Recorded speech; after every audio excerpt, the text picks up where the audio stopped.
There is another Dari. However, many people believe that Vandersloot could be covering up for someone else, someone very close to him, someone whose name he'll never give up, Beth.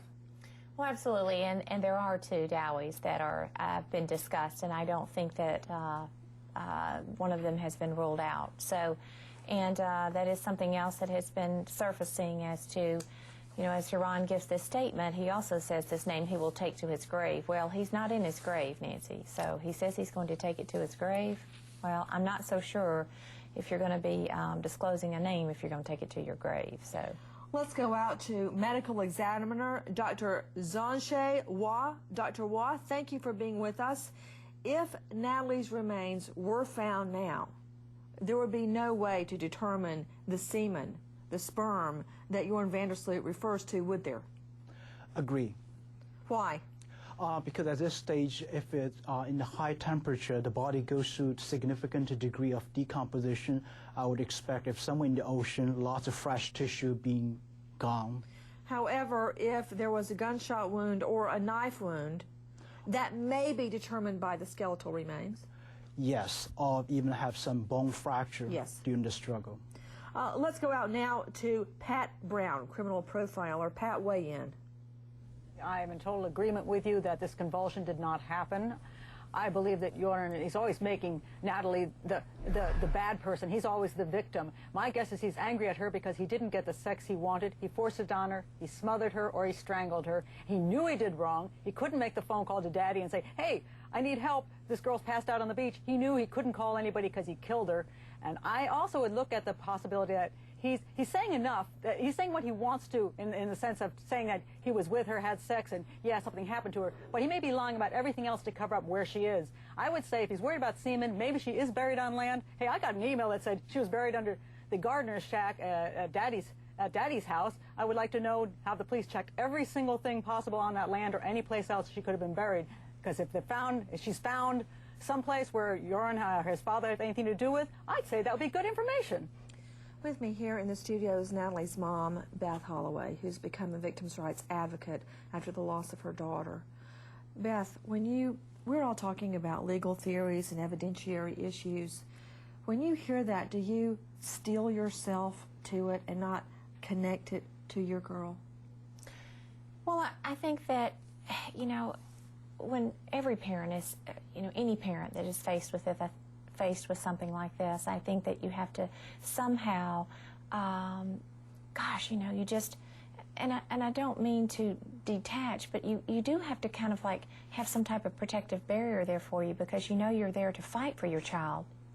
Yet it's so hard to be in a fighting mode if you're succumbing to all the emotions and the you know, the hurt to it. So it is a delicate balance of how to you know, to keep hopefully moving forward towards justice for your loved one. Do you ever believe that you feel Natalie's presence with you? I think what I do, Nancy, is I take comfort in knowing that I feel the peace and comfort from Natalie, and I'm not sure if it's really, if I've ever thought about it as her presence, but that I do. I've always felt, you know, at peace in my heart with that I knew that Natalie was with God. And I think now, after hearing Yaron's full admission, I take even more peace and comfort in knowing that, you know, my prayers were answered and I needed to know what happened. You know, the not knowing is the sheer hell, and the knowing, even though it's difficult, it gives you that ability to have peace and comfort and begin the morning in this journey.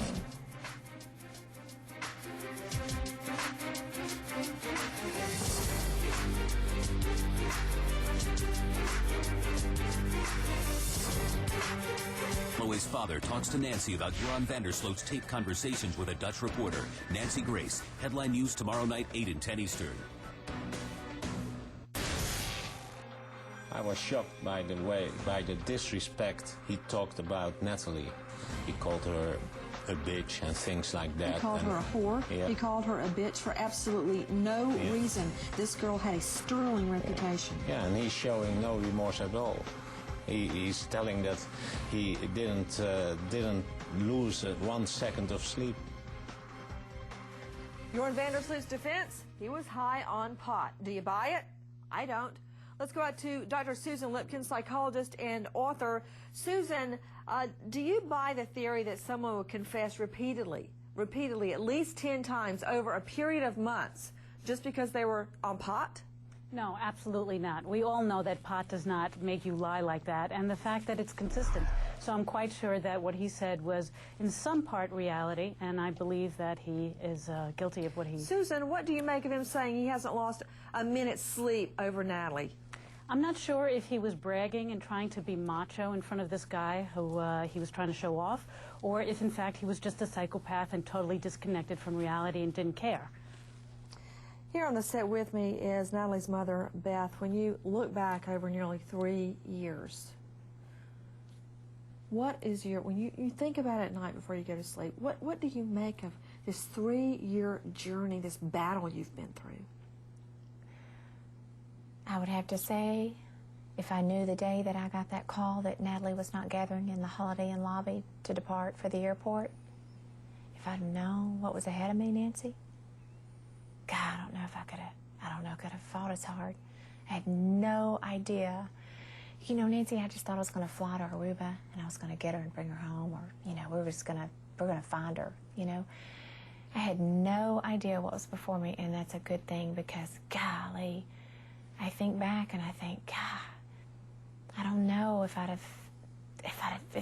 you know, it's so insurmountable anyway to think about when that much of a journey is ahead of you.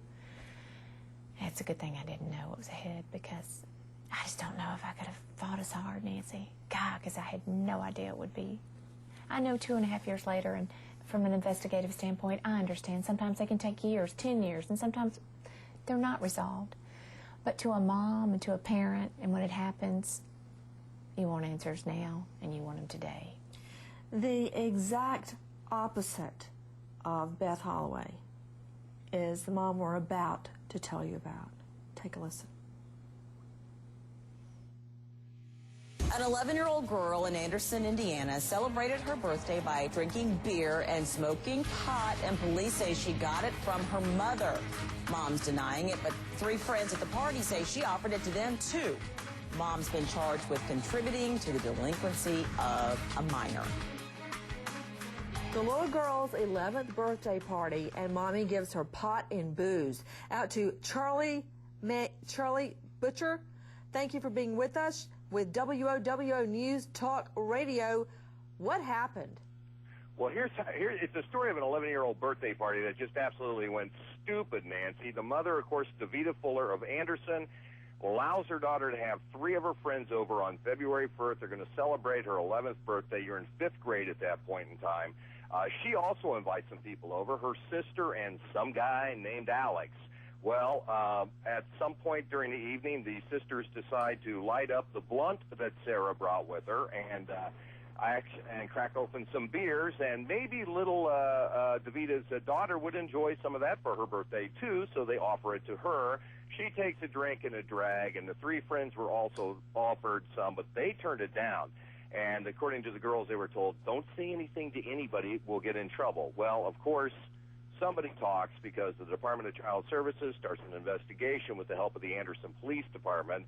They interview Mom, who says, yeah, we had dope at the party, but we didn't let the kids have any. You see, I gave my daughter that little look that means, beat it, we're going to start passing it around.